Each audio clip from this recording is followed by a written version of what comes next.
होपन फूलाने बता भेजवनी मैया ए मई हो घरे हमरा तोहके बोलवली मैया।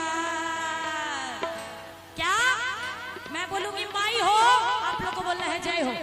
सब भजन आगे गाऊंगी, क्या बोलना है आप लोग को? जय हो। ए माई हो भाग जो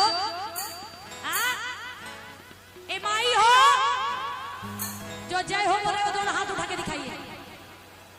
देखिए बोल कोई नहीं रहे मगर हाथ सब उठाए, चोरी पकड़ी गई। बोलिए सच्चे दरबार की, बोलिए मैया वैष्णो रानी की। जरा दोनों हाथ उठाइए। ए माई हो, ए माई हो, ए माई हो। जरा दोनों हाथ उठा के महामाई को मनाएंगे कैसे? ये 1 2 3 4।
इसलिए जरा दोनों हाथ एकदम पूरे पूरे उठाइए, उठाइए एकदम पूरे पूरे हाथ।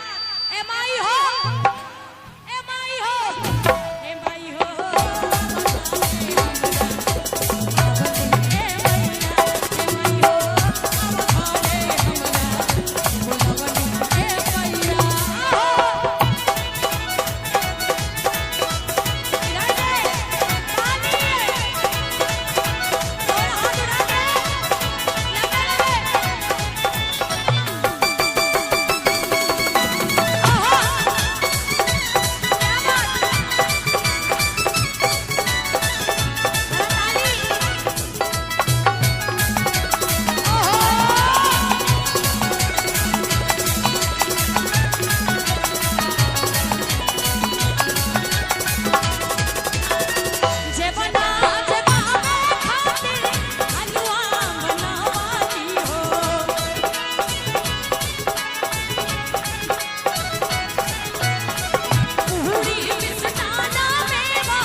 सब फोन में बिजी हैं।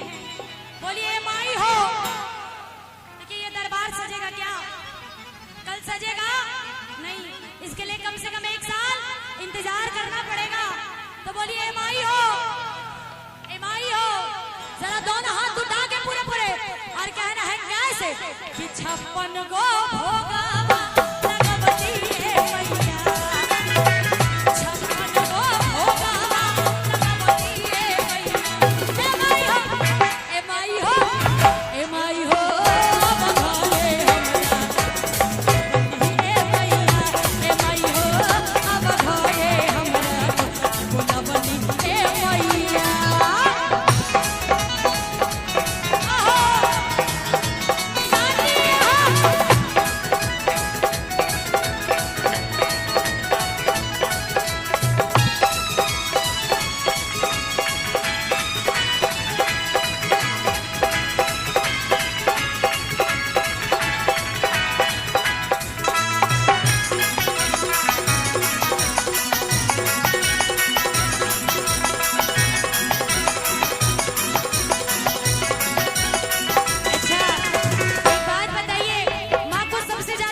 किसैया किसैया किसैया लाल की रे चुनरिया